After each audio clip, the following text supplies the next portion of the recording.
I tell people that I grew up in Manhattan, less than 2 miles from the site of the Stonewall riots, they sometimes think that my childhood was filled with unicorns and rainbows. But I was in junior high school in 1969, and like most of the rest of the world, I knew nothing of the events that became synonymous with the gay rights movement. I think I first heard the name Stonewall a couple of years later in high school, which was actually a couple of blocks closer to the site. Even though my high school was considered to be an activist hotbed, we marched for peace and walked out to protest against the dress code. I knew of only one student who was openly gay. He also wore a Black Panthers button. Both of these facts seemed equally exotic and dangerous to a white Jewish adolescent from middle-class Stuyvesant Town. When I came out in my 20s, the apartment's proximity to Greenwich Village may have been in the back of my family's minds. One of the first things my mother said was, maybe if we had moved to the suburbs, this wouldn't have happened.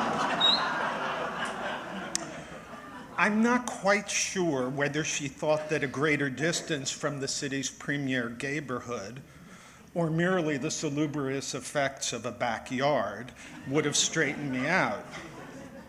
To her credit, my mother eventually got over it. Both she and my father went to parents and friends of lesbians and gays and even became members of the gay synagogue for a couple of years in order to support it. Whatever ambivalence they may have had, they put it aside and they became model parents of a gay. The original Stonewall no longer exists, but Christopher Street is still the location of many rallies, including the one on June 15, 2015, the day the Supreme Court legalized same-sex marriage nationally. It also turned out to be the closest I've ever come to picking someone up at the Stonewall.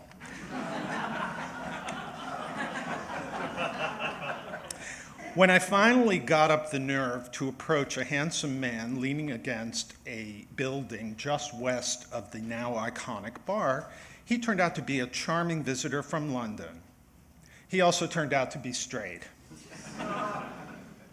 This is not how I expected this conversation to go, I said, but we both had a laugh and even had drinks while he was staying in New York.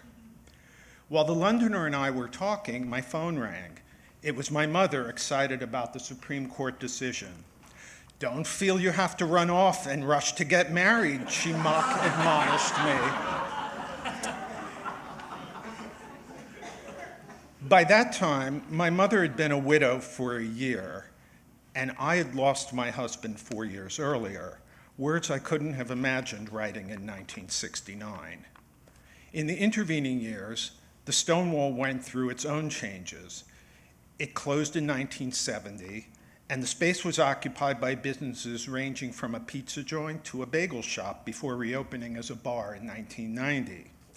The current incarnation occupies only about half the space of the original and has been completely rebuilt. For many years, I thought of it as a manufactured monument, one with no genuine history other than its name and location. But New York is often like that. The past is erased, razed, occasionally preserved, sometimes repurposed. I walk on streets I've known since childhood, but they are completely new and strange to me. And then a sound, a smell, or a visual remnant that escaped the wrecker's ball suddenly evokes a past life. The Stonewall and I don't really have much of a shared history, though sometimes I feel like I'm too just a couple of decades away from becoming an ancient ruin, or if not a national monument like the Stonewall now is. And yet, I carry histories within me as I move through the years, even as I hope to renew myself as change continues around me.